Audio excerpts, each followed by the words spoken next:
Bonjour à tous. Je viens de me rendre compte que je n'avais pas allumé le micro et que je venais de parler dans le vide pour pas grand chose, mais ce n'est pas grave. Bonjour à tous, j'espère que vous allez bien.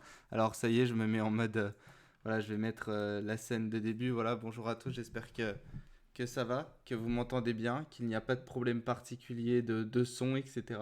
N'hésitez pas à vous manifester dans le chat pour me dire ce qu'il en est. Moi, je vais essayer de remonter un peu, voilà, mettre un peu de lumière. Vous m'entendez bien? Dites-moi si vous m'entendez bien. J'espère que vous êtes là, hein, qu'il n'y a pas de souci particulier. Voilà, vous êtes bien dans Révisons l'histoire. On va parler aujourd'hui de l'affirmation de l'État monarchique au Moyen Âge. Et oui, comment les rois ont pris de plus en plus de place et d'importance. C'est lié au programme de cinquième. Programme de cinquième et de seconde aussi, hein. Donc voilà, donc pour Kakashi Snape qui est une habituée, de nos lives et pour les quelques élèves qui passeraient par là ou les amateurs d'histoire qui passeraient par là, vous allez pouvoir réviser cette période-là qui est du 11e au 15e siècle avec cette affirmation des rois de France. J'espère que vous m'entendez bien, hein, qu'il n'y a pas de souci particulier. Voilà. Je vous remercie en tout cas d'être là ce soir. Hop. On attend encore trois petites minutes histoire de voir s'il y a d'autres gens qui nous rejoignent et puis on va commencer. Alors, aujourd'hui, on va faire un peu différemment de d'habitude. Voilà, bah justement, ce sera parfait pour réviser tes cours Kakashi Snape. Alors, on va faire, comme je disais, on va faire ça un peu différemment de d'habitude. Je sais que ça fait 2 semaines qu'il n'y a pas eu de live, que je vous manque, etc. Mais voilà. Alors, en fait, je vais prendre simplement le questionnaire que j'ai fourni à mes propres élèves. Voilà. Un questionnaire. Alors, ils avaient une vidéo à regarder. Si vous voulez, si vous voulez voir la vidéo, vous allez sur ma chaîne, vous la trouverez largement. Et puis, on va répondre aux questions voilà, qui sont juste en dessous, hein. L'affirmation de l'État monarchique, 11e, 15e siècle. D'ailleurs, je vous montre ça tout de suite. J'espère que vous voyez bien. Voilà. Donc la vidéo, elle est ici. Mais vous pouvez la retrouver sur la chaîne YouTube d'un jour d'histoire. Je compte sur vous pour être interactif pour être à l'affût dans le chat. Je compte sur vous aussi, ceux qui me regarderont la rediffusion ou qui verront cette vidéo autrement ou qui passeraient par là, eh bien, pour prendre un petit papier, puis pour compter vos points. Alors, on va les faire ensemble. Disons que je vais cocher les réponses selon ce que vous dites. Et puis ensuite, euh, ensuite, comme je l'ai dit, on comptabilisera les points tous ensemble. Fallait arriver avant, j'avais un paragraphe organisé à faire il y a quelques jours. Ah bah c'est dommage ça. Mais la vidéo, ça fait un bail. La vidéo, ça fait un bail qu'elle est sur la chaîne, hein. Donc tu l'as certainement déjà vu puisqu'il me semble que tu as commandé. Voilà. Bien, 18h04, on va commencer. Voilà, je vous remercie à tous et à toutes. Vous êtes bien dans Révisons l'histoire et aujourd'hui, nous parlons de l'affirmation de l'État monarchique, c'est-à-dire du pouvoir royal du 11e au 15e siècle. On ne parle pas de société, on va parler de politique, mais c'est pour bien comprendre l'enchaînement des choses. Alors, sans plus tarder, on commence avec la première question, voilà, que je vous fais apparaître ici. Qui est choisi pour devenir roi de France en 987? Alors, qui est choisi pour devenir roi de France en 987? Hugues Capet, Philippe II Auguste, Louis IX ou Charles VII? Lequel de ces 4 rois, qui existent réellement, est choisi pour devenir roi de France en 987? J'attends de voir la réponse dans le chat, dans le chat qui apparaît. Et puis, euh, et puis je vous laisse réfléchir aussi un petit peu, histoire de voir ce dont vous êtes capable. Alors, qu'est-ce qu'on dit dans le chat?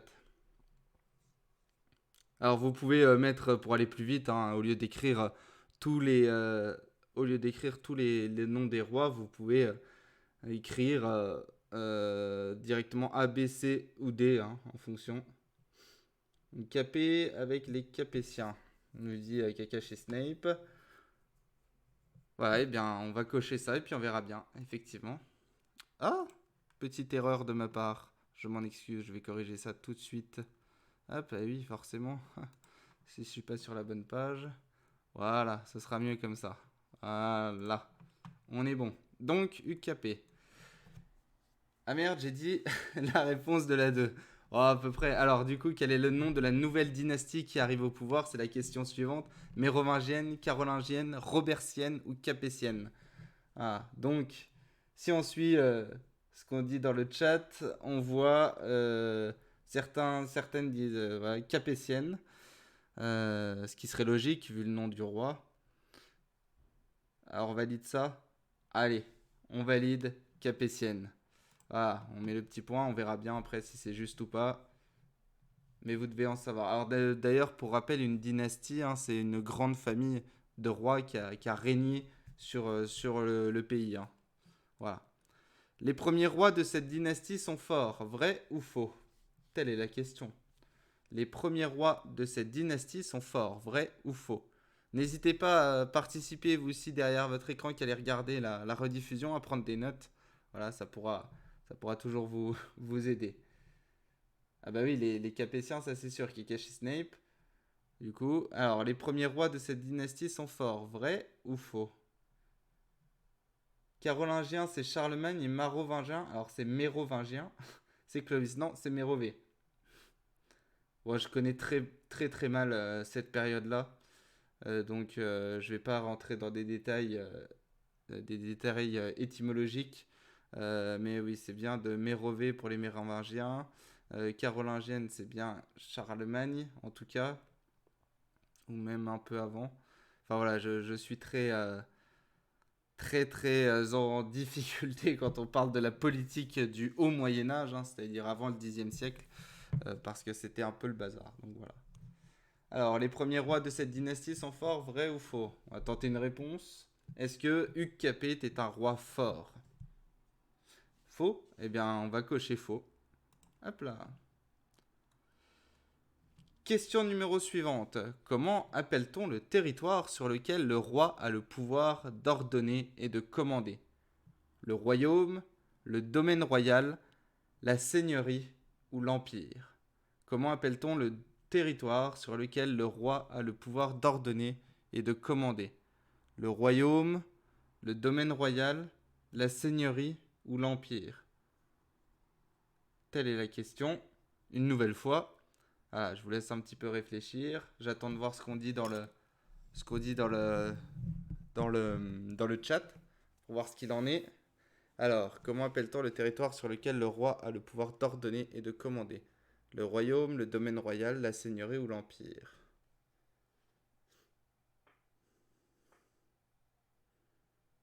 J'ai un petit blanc, vous inquiétez pas, hein, c'est juste pour attendre la réponse du chat.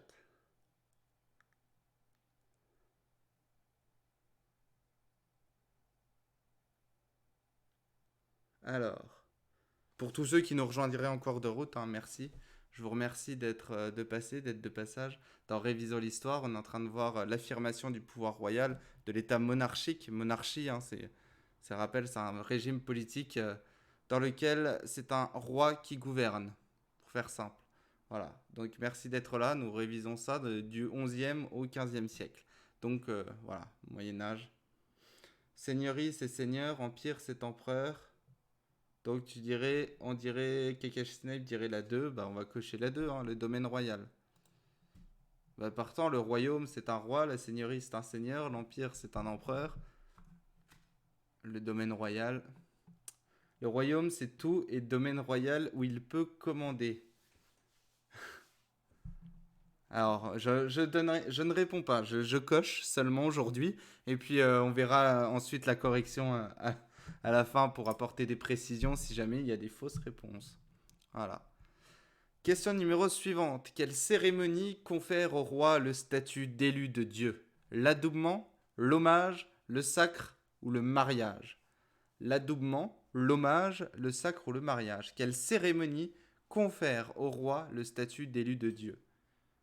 Une cérémonie qui va réellement conférer un petit pouvoir, puisqu'il est élu de droit divin par cette cérémonie. Alors, laquelle est-ce? L'adoubement, l'hommage, le sacre ou le mariage? J'attends que dans le chat on réponde. On essaye de voir. Hop. Je sais pertinemment que vous étiez tous et toutes en train d'écouter, et vous êtes peut-être d'ailleurs tous et toutes encore en train d'écouter notre Premier ministre qui s'exprime sur la deuxième phase du déconfinement. C'est peut-être pour ça que j'ai peut-être mal choisi mon œil, mais en attendant, voilà, pour ceux qui sont là, on avance tranquillement et puis on voit. Adoumement, c'est les chevaliers. Bonne réflexion. Donc ce serait pas l'adoumement. Mais l'hommage, qu'est-ce que c'est que l'hommage? Le sacre, le mariage. Quelle cérémonie confère au roi le statut d'élu de Dieu? Alors, Kakashi Snape. Qu'est-ce qu'on dirait? Et puis vous aussi, n'hésitez pas hein, à répondre, à proposer. Alors, c'est le sacre qui est choisi. Bim, on met un petit point. On verra bien la réponse par la suite. Le roi est au sommet de la pyramide vassalique. Ah ça, ce terme-là, il effraie les élèves en 5e. Peut-être même en seconde d'ailleurs. Pyramide vassalique. Qu'est-ce que ça veut dire? Le roi est au sommet de la pyramide vassalique. Vrai ou faux? Alors, à votre avis? Hop. On est posé, on est là, on prend... Voilà, dans ce révision l'histoire, hein, on prend un petit temps pour revoir quelques notions pour, qui sont abordées au collège en 5e et puis en seconde aussi sur cette affirmation du pouvoir royal, du pouvoir monarchique, du pouvoir du roi entre le 11e et le 15e siècle. On est posé avant de manger, c'est l'heure de l'apéro. Installez-vous bien, installez-vous confortablement et rejoignez la partie en quelque sorte. N'hésitez pas à commander, ça y est, tout de suite, on garde les grands mots, à commenter dans le chat et à participer, ça fera toujours de l'aide pour Kakashi Snape et pour d'autres qui passeraient par là, donc voilà, n'hésitez pas. Alors, je sais même pas c'est quoi, tu ne sais pas ce que c'est que la pyramide vassalique. Eh bien, si je vais dire, on va dire vrai. Voilà, je réexpliquerai tout à l'heure. Le roi est au sommet de la pyramide vassalique. Si je te dis lien féodo-vassalique, je reviendrai dessus dans la correction. Question suivante. Alors, quand il y a des petits carrés, là, ça veut dire qu'il y a plusieurs réponses. Plusieurs réponses. Comment les rois étendent leur territoire à partir du XIIe siècle? En rachetant des seigneuries, en partant en croisade, en épousant de riches héritières, en faisant la guerre aux seigneurs. Alors, comment les rois étendent leur territoire à partir du XIIe siècle? Ah, c'est qui gouverne qui? Non, genre roi, seigneur, je sais plus quoi. Je crois que c'est ça. Ouais, un truc dans le genre, ouais, on va dire. Je réexpliquerai tout à l'heure. Voilà, comme ça, je tease un peu la fin. Voilà, donc la pyramide vassalique, je réexpliquerai ce que ça veut dire en quelque sorte. Donc, comment les rois étendent leur territoire à partir du XIIe siècle? En rachetant des seigneuries, en partant en croisade, en épousant de riches héritières, en faisant la guerre aux seigneurs. Alors, qu'est-ce qu'on dit dans le chat?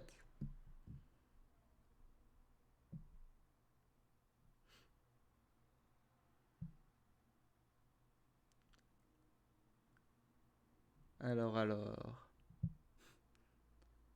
Les trois premières. Ben, on va cocher les trois premières alors. Hein. En rachetant des seigneuries, en partant en croisade et en épousant de riches héritières. Passons à la suite. Si vous n'êtes pas d'accord hein, avec Kakashi Snape, n'hésitez pas à contredire.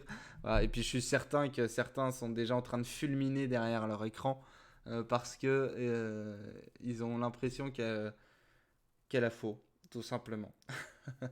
Alors, quel roi confisque les fiefs du roi d'Angleterre? Je rappelle que les fiefs, ce sont les terres du roi d'Angleterre qui sont dans le royaume de France. Et oui, parce que le roi d'Angleterre, depuis Guillaume le Conquérant, Aliénor d'Aquitaine, etc., possède des terres sur le royaume de France. Qui confisque ces fiefs du roi d'Angleterre dans le royaume de France? Hugues Capet, Philippe II Auguste, Louis IV, Charles VII. Kakashi Snape, c'est un piège et c'est les 4. Il n'y a pas de piège ici. Il n'y a pas de piège. Faut choisir en tout cas. J'ai validé les 3. On verra bien la correction. Quel roi confisque les fiefs du roi d'Angleterre qui sont dans le royaume de France? Hugues Capet, Philippe II Auguste, Louis IX ou Charles VII? Je connais pas le Moyen-Âge, moi. Bah, je croyais que tu avais fait le cours juste avant. Ah, ben justement, mais le Moyen-Âge, c'est une période qui est bien plus importante qu'on ne le pense, puisqu'elle a posé les fondements des temps modernes, de l'époque d'après. Et dans les temps modernes, on pose des fondements de nos institutions aussi, hein. Même si on est en République aujourd'hui, il y a des choses qui ont été mises en place dès le Moyen Âge, hein. Philippe Auguste, bah, cochon Philippe Auguste, et nous verrons bien. Alors, il fait cela, donc d'après ta réponse, d'après la réponse de Kakashi Snape, il fait cela car le roi d'Angleterre veut devenir roi de France. Est-ce que c'est vrai? Est-ce que c'est faux? Le roi d'Angleterre veut devenir roi de France à ce moment-là. Est-ce que c'est vrai? Est-ce que c'est faux?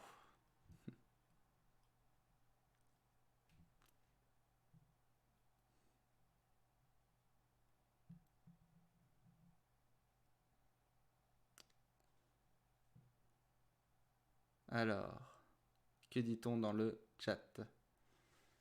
C'est pour ça, j'attends quelques réponses, hein. C'est pour ça que je regarde à droite à gauche.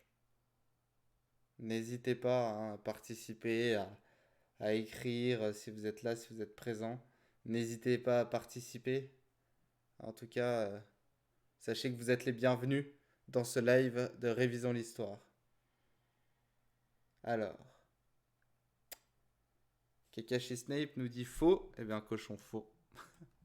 La correction, c'est après. Où le roi remporte une grande bataille contre les alliés du roi d'Angleterre en 1214. Bataille d'ailleurs qui fera pour la première fois évoquer le mot de sentiment national. Est-ce à Paris, Reims, Château-Gaillard ou Bouvines, pardon, où le roi remporte une grande bataille contre les alliés du roi d'Angleterre en 1214? Paris, Reims, Château-Gaillard ou Bouvines? Je vais me faire taper dessus par les passionnés d'histoire, je dis n'importe quoi. Ah non, alors attention, on n'est pas là dans le jugement, on est là pour s'amuser, pour prendre du bon temps, pour réviser de manière simple, efficace certaines notions, certainement pas pour juger des bonnes réponses ou pas. On n'est pas. Je sais que je suis professeur d'histoire-géographie de manière générale, mais là je suis pas là pour vous évaluer, je suis pas là pour vous noter, en tout cas. C'est juste pour, voilà, pour participer, prendre du bon temps.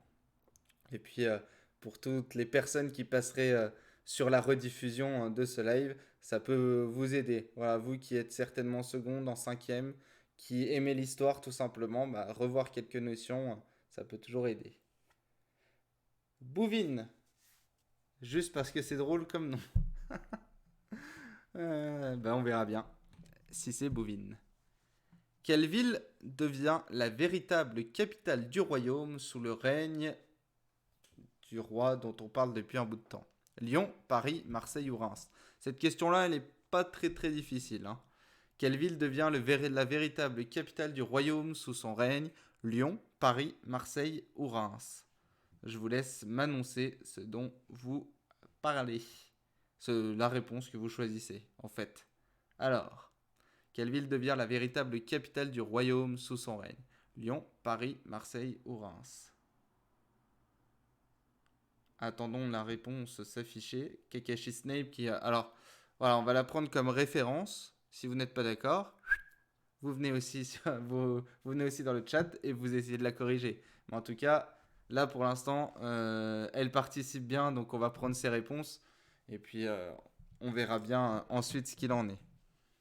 Mais déjà, je tiens à dire que pour quelqu'un qui n'apprécie pas beaucoup le Moyen-Âge ou qui ne connaît pas bien le Moyen-Âge, c'est pas trop mal, hein. Paris avec 3 points d'interrogation, ben on verra bien. Mais bon, ce serait logique évidemment. Question suivante. Oui,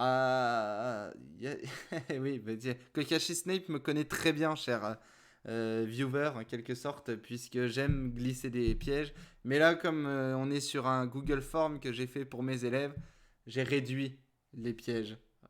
Donc rassure-toi, Kakashi Snape, il y a moins de pièges. En tout cas, il n'y a pas de pièges, normalement. Si je m'en souviens, en tout cas. Tac, tac, tac. Alors, question suivante. Quel est le rôle des baillis et des sénéchaux? Petit carré, donc plusieurs réponses. S'occuper de la justice, s'occuper des finances, s'occuper de l'éducation, s'occuper de l'armée royale. Alors, est-ce que les baillis et les sénéchaux s'occupent de la justice, s'occupent des finances, s'occupent de l'éducation, s'occupent de l'armée royale? Déjà, je sens Kakashi Snape la réponse du je connais pas ces mots, je sais pas ce que ça veut dire. Donc on les réexpliquera en correction juste après. N'hésitez pas, merci. Hein, je vois que vous êtes de plus en plus nombreux à regarder cette émission de Révisons l'Histoire. Merci de nous rejoindre.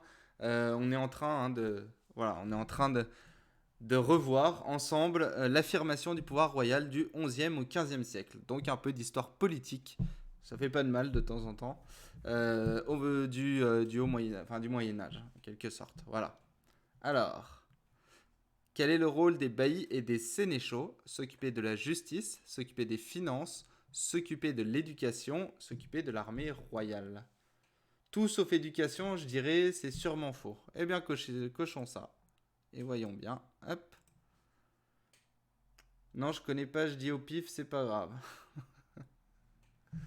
En correction, tu vois, ça va revenir, parce que c'est des notions que tu as déjà vues. Hein. Et c'est des choses que vous avez déjà vues, vous aussi. Il y a peut-être longtemps, mais voilà. Quels sont les 3 conseils spécialisés mis en place par Louis IX, qu'on appelle aussi Saint-Louis? Voilà. Quels sont les 3 conseils spécialisés mis en place par Louis IX?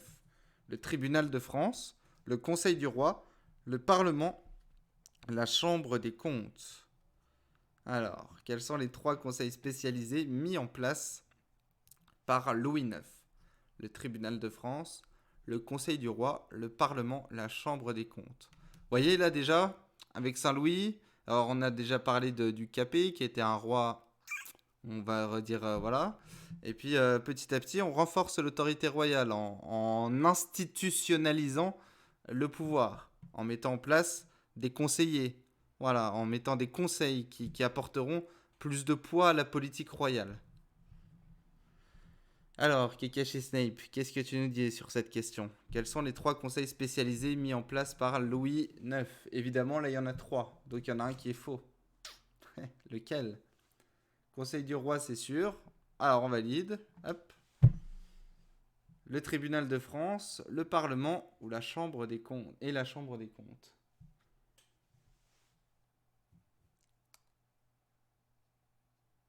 Alors.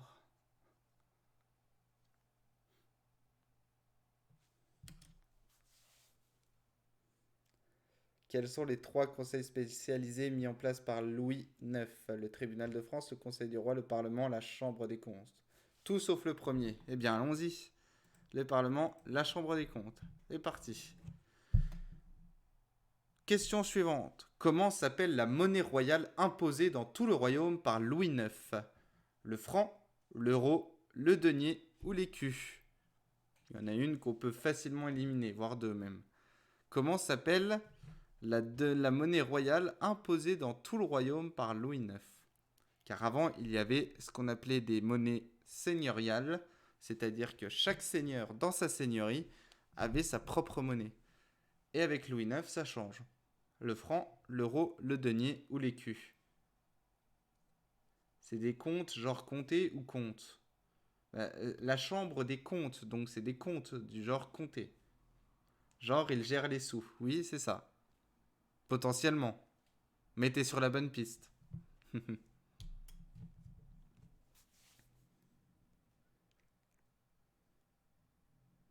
Alors, question suivante. Comment s'appelle la monnaie royale imposée dans tout le royaume par Louis IX? Le franc, l'euro, le denier ou l'écu?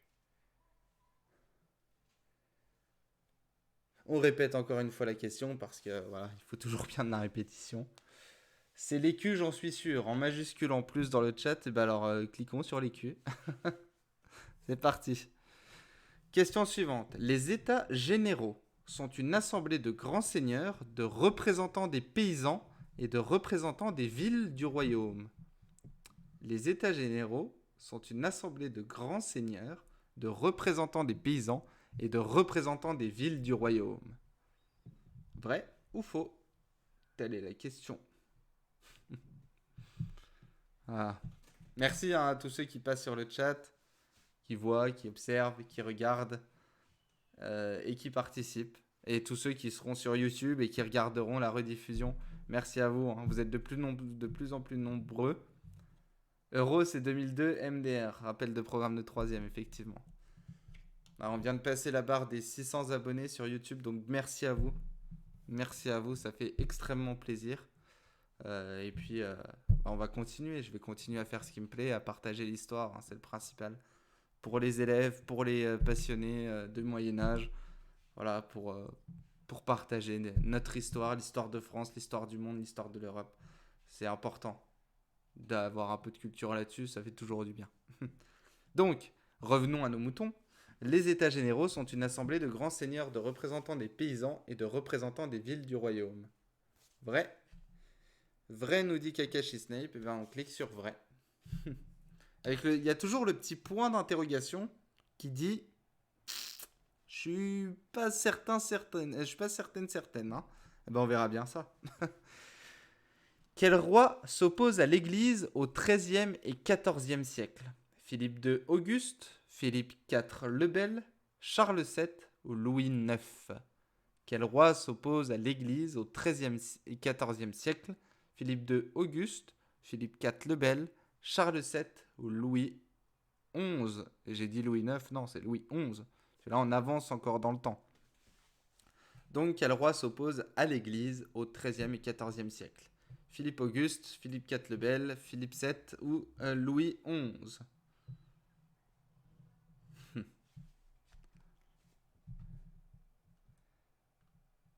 Alors. Réfléchissez bien. On en parle. Je replace le contexte. Templier. Quand le roi commence à... Je ne suis jamais certaine en histoire. Quand le roi commence à remettre en question l'ordre du temple, les templiers, hein, qui sont enrichis par les croisades en particulier. Alors c'est beaucoup plus complexe, mais voilà, vous comprenez l'idée. Donc c'était quel roi à ce moment-là qui va s'opposer fermement à l'Église, hein. D'ailleurs, l'Église va le condamner, l'excommunier. Mais voilà. Alors, quel roi s'oppose à l'Église au XIIIe et XIVe siècle? Philippe II Auguste, Philippe IV le Bel, Charles VII ou Louis IX? Louis IX, non Louis XI. Ah, je fais l'erreur à chaque fois. Philippe le Bel nous dit Kakashi Snape, et bah cochon Philippe le Bel. Question suivante. Alors, il reste un petit peu... Ouais, il en reste plus tellement, ça va aller assez vite. Alors, qui va succéder à Charles IV qui meurt sans enfant en 1328? Son frère Louis X le Hutin, sa nièce Jeanne de Navarre, son cousin Philippe de Valois, le petit-fils de Philippe le Bel, Édouard III d'Angleterre. Qui va succéder à Charles IV qui meurt sans enfant en 1328? Son frère Louis X le Hutin, sa nièce Jeanne de Navarre, son cousin Philippe de Valois, le petit-fils de Philippe le Bel, Édouard III d'Angleterre. On est vraiment là dans de la politique, hein. D'ailleurs, je vais revenir sur une toute petite anecdote sur la correction, juste à la fin de ça. Je dis n'importe quoi juste parce que le nom me dit quelque chose. Ouais, souvent quand on répond, c'est souvent le cas. Mais ça veut dire que dans ton inconscient, il y a des petits souvenirs qui reviennent. Alors, qui va succéder à Charles IV qui meurt sans enfant en 1328? Son frère Louis X, le Hutin, sa nièce Jeanne de Navarre, son cousin Philippe de Valois, le petit-fils de Philippe le Bel, Édouard III d'Angleterre. Et on pourra d'ailleurs parler du début de la guerre de 100 ans à ce moment-là. Je reviendrai rapidement dessus tout à l'heure. Voilà. Alors. Je suis certain que vous savez aussi, vous, derrière votre écran. Donc on met son cousin, Philippe de Valois. Et ben on clique sur son cousin. Allons-y. Le roi d'Angleterre accepte de laisser Philippe de Valois devenir roi de France. Le roi d'Angleterre accepte de laisser Philippe de Valois devenir roi de France. Vrai ou faux? Le roi d'Angleterre accepte de laisser Philippe de Valois devenir roi de France. Vrai ou faux? Le roi d'Angleterre qui s'appelle à ce moment-là Édouard III, vous l'aurez compris, qui descend et qui est de la lignée de Philippe le Bel. Hein. Puisque par les histoires de mariage, par les histoires de... Voilà. On retrouve, dans la généalogie des rois de France, on retrouve des rois d'Angleterre. Donc le roi d'Angleterre, à ce moment-là, accepte de laisser Philippe de Valois devenir roi de France. Vrai ou faux? Oui, son cousin, je crois. Ah, merci Josh63 d'accompagner Kakashi Snape. Ça fait plaisir de voir qu'il y a quelqu'un d'autre dans le chat. En tout cas, n'hésite pas à participer avec cette nouvelle question. Le roi d'Angleterre accepte de laisser Philippe de Valois devenir roi de France. Vrai ou faux? C'est la question suivante. Je suis certain que vous l'avez la réponse. Ce serait de la logique, en quelque sorte. Non, c'est pour ça qu'il y a la guerre de 100 ans. Je crois qu'ils veulent la couronne. Non.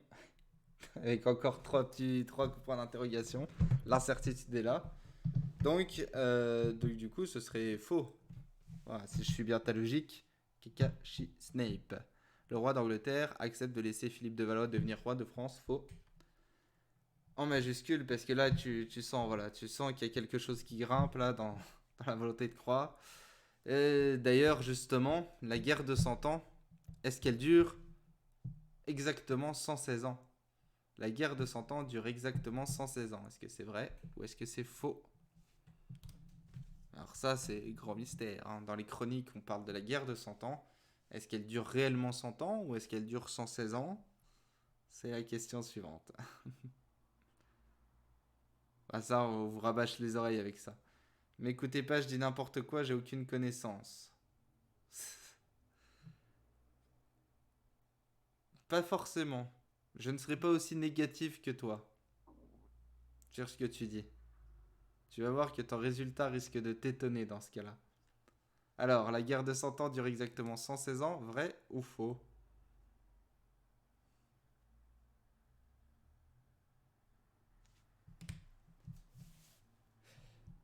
Vous le savez, oui, je sais que vous le savez. Derrière votre écran, tous ceux qui regarderont la rediff du live sur YouTube, sur ma chaîne, je rappelle, un jour d'histoire. En attendant, n'hésitez pas à suivre tout le contenu qu'il y a et puis toutes les annonces que je fais sur les réseaux sociaux, Facebook, Twitter, Instagram. Voilà, j'en profite pour les glisser là. Oui, 116 ans, 1337 à 1453. Eh bien, on va cocher vrai, on verra bien. Après la victoire d'Azincourt, en 1415, quelle partie du royaume de France occupe les Anglais? Le nord, le sud, l'est ou l'ouest? Après la victoire, les seules dates que je connais MDR parce que j'ai fait des recherches sur les rois d'Angleterre. Ah, mais c'est intéressant, des recherches très intéressantes. Après la victoire d'Azincourt en 1415, quelle partie du royaume de France occupe les Anglais? Nord, sud, est, ouest? La question suivante, elle est hyper facile, mais on va d'abord passer à celle-ci. Victoire d'Azincourt, qui est une grande victoire anglaise, en 1415, quelle partie du royaume de France occupe les Anglais? Le nord, le sud, l'est ou l'ouest? Je vous laisse réfléchir quelques instants en vous mettant en mode méditation et j'attends les réponses. Oui, je vous fixe.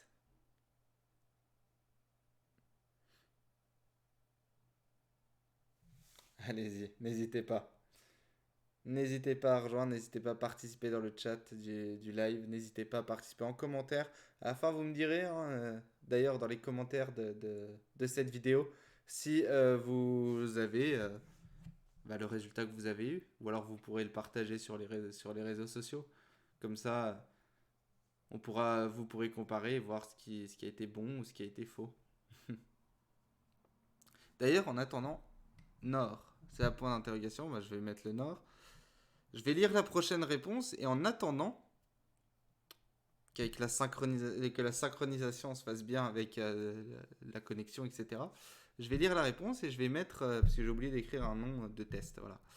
Donc, qui va aider Charles VII, l'héritier légitime à la couronne de France, à reprendre Orléans et à se faire sacrer à Reims? Qui va aider Charles VII, l'héritier légitime à la couronne de France, à reprendre Orléans et à se faire sacrer à Reims? Jeanne de Navarre, Philippe IV le Bel, Jeanne d'Arc, le chevalier Bayard. Je pense que là, il n'y a pas trop de mystère à avoir. Vous avez tous et toutes la réponse. En attendant, on remonte un peu plus haut. 16-10, hop, je remonte en haut. Et ici, on va écrire, pas nom, prénom et classe, mais on va écrire live Twitch. Ding. Voilà. Comme ça, il y aura la réponse, puisqu'elle est obligatoire. Hein, et les élèves vont la donner.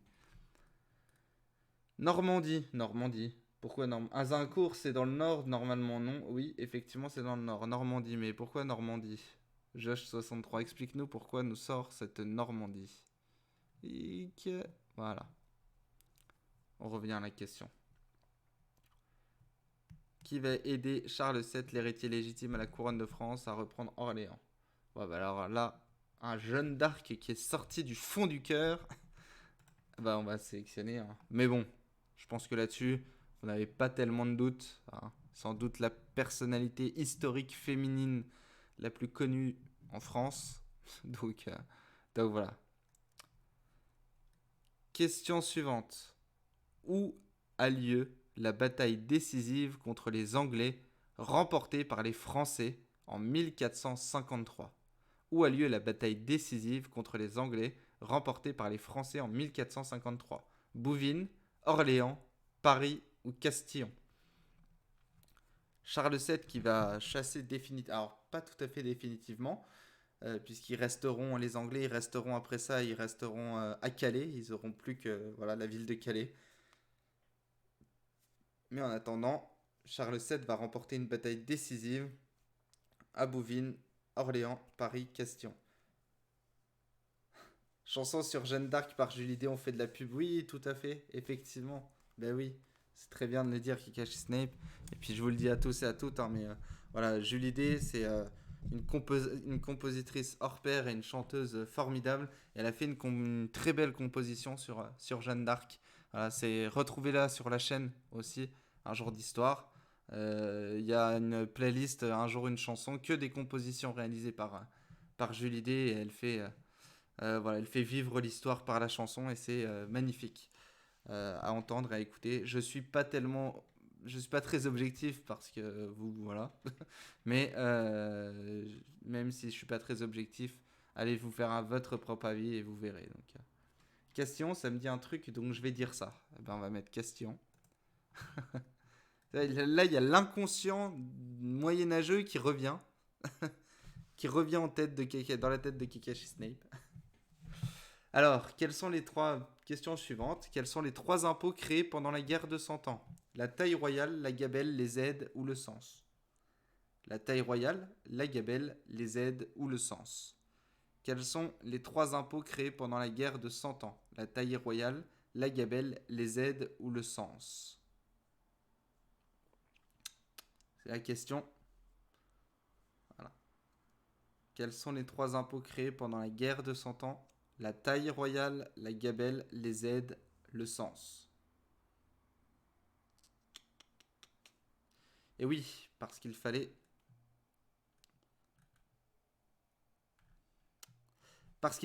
financer une armée permanente pendant cette guerre. Donc, il fallait de l'argent. Et pour ça, on a créé des impôts. Enfin, le roi a créé des impôts. À ce moment-là, on est au 15e, 14e, 15e siècle. 15e siècle. Quels sont les trois impôts créés pendant la guerre de 100 ans? La taille royale, la gabelle, les aides ou le sens?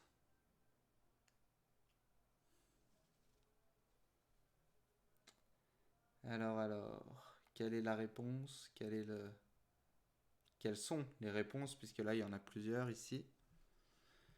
Notez sur votre...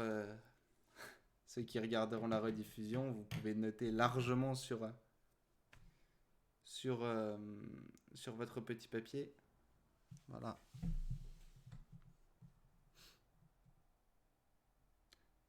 Tout sauf les Z. Eh bien, allons-y. On va cocher tout sauf les Z. Voilà. Hop. Noblesse, clergé et certaines villes sont exemptées de la taille. Noblesse, clergé et certaines villes sont exemptées de la taille. C'est-à-dire qu'ils ne payent pas la taille. Est-ce que c'est vrai ou est-ce que c'est faux? Noblesse, clergé, certaines villes sont exemptées de la taille. Est-ce que c'est vrai? Est-ce que c'est faux? Ah non, c'est pendant la guerre, j'avais pas vu. Bah corrige, hein, tu peux toujours corriger, on va revenir à Kakashi Snape. Voilà. Donc j'attends petite réponse. Noblesse, clergé, certaines villes sont exemptées de la taille. Est-ce que c'est vrai? Est-ce que c'est faux?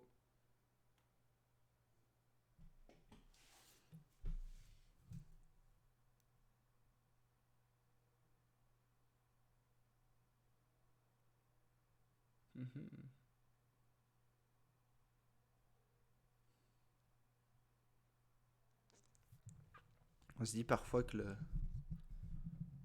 le silence fait du bien à entendre quand on n'entend rien.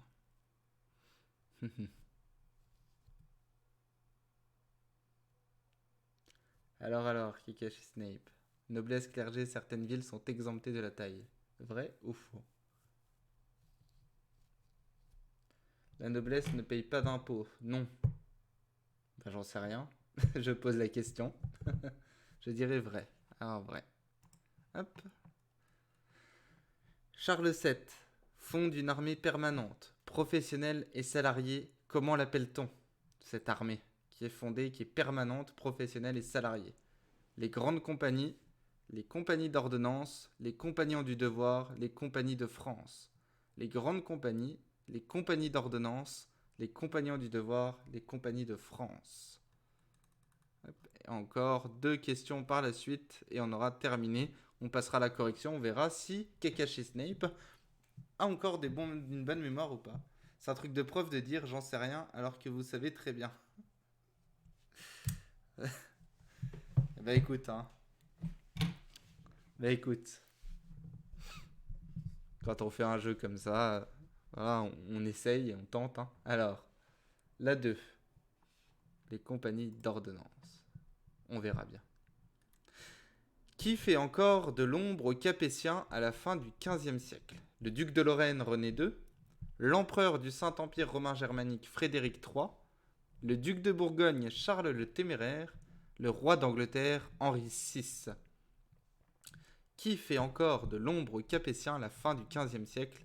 Le duc de Lorraine René II, l'empereur du Saint-Empire romain germanique Frédéric III, le duc de Bourgogne Charles le Téméraire ou le roi d'Angleterre Henri VI.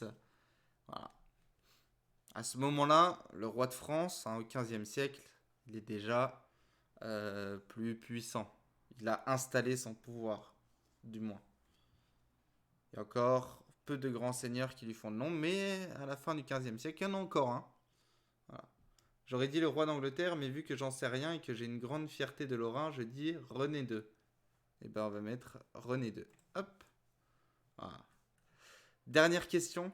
À la fin du règne de Louis XI, le domaine royal s'est rétréci. Vrai ou faux? À la fin du règne de Louis XI, le domaine royal s'est rétréci. Vrai ou faux? C'est la dernière question de ce petit test.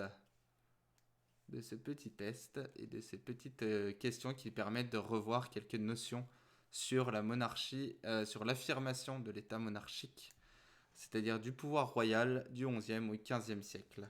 L'affirmation, c'est-à-dire que voilà, le roi a de plus en plus de pouvoir. Alors à la fin du règne de Louis XI, le domaine royal s'est rétréci, vrai ou faux? La alors. J'espère pour lui que c'est faux, sinon c'est triste. Faux. Oui, effectivement, ce serait triste.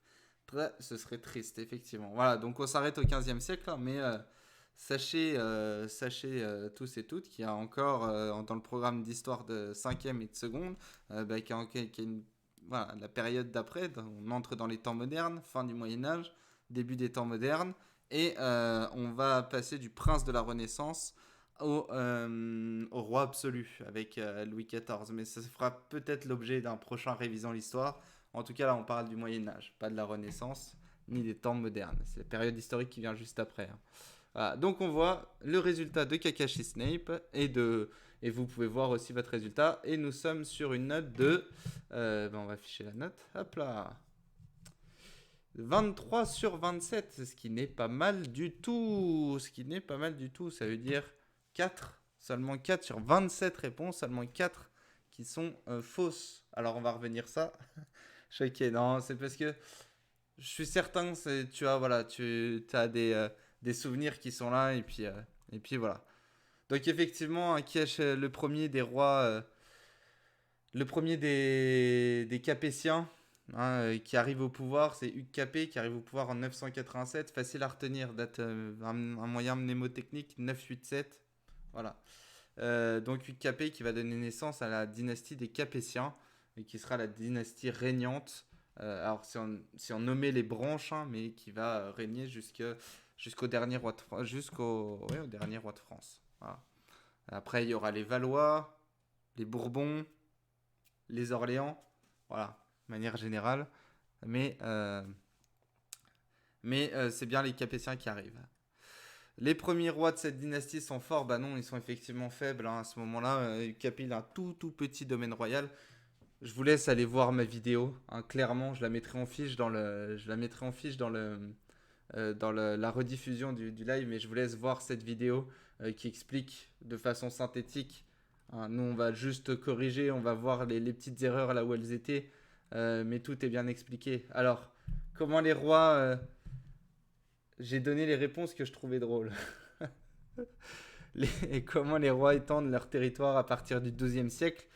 Eh ben non, pas en partant en croisade, hein, puisque voilà, les seigneurs le font, effectivement, puisqu'ils vont aller s'attacher à avoir de nouveaux territoires dans les États latins d'Orient lors des croisades. Mais les rois, non, pas tellement. Eux, c'est surtout en rachetant les seigneuries et en épousant de riches héritières qui vont étendre leur territoire. Alors certains en faisant la guerre aux seigneurs aussi, mais voilà.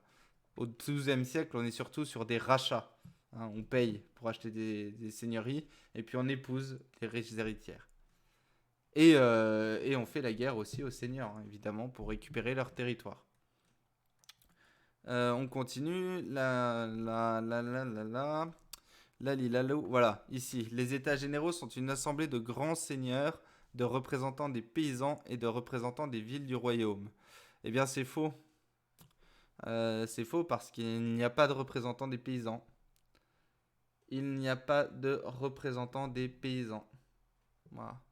À ce moment-là, hein, donc on a bien de grands seigneurs qui viennent, on a des représentants du clergé qui sont là, non pas de paysans, représentants des villes du royaume. Le petit piège, il était là, sur la notion de paysans. Voilà, donc c'est les bourgeois en quelque sorte, les grands seigneurs, et les états généraux vont être convoqués pour aider le roi à prendre des décisions, concernant l'économie, en particulier par exemple du royaume ou voilà. Les derniers états généraux, hein, lors de la Révolution française. Où est-ce que tu as eu faux encore, par exemple? Là, bah oui, là, les aides, si, les aides sont un impôt qui ont été créés. La taille royale pour payer l'armée, hein, de manière générale. La gabelle, c'est un impôt sur le sel. Et les aides, c'est un impôt sur le commerce, hein, sur les taxes. C'est des taxes, en quelque sorte, sur les échanges marchands. Hein, donc le sens, lui, c'est un impôt qui existe depuis belle lurette, qui est versé par les paysans aux seigneurs pour utiliser en particulier les biens de la seigneurie, comme le four par exemple ou le moulin. Hein, donc quels sont les trois impôts qui ont été créés pendant la guerre de Cent Ans? On a bien la taille royale, la gabelle et les aides.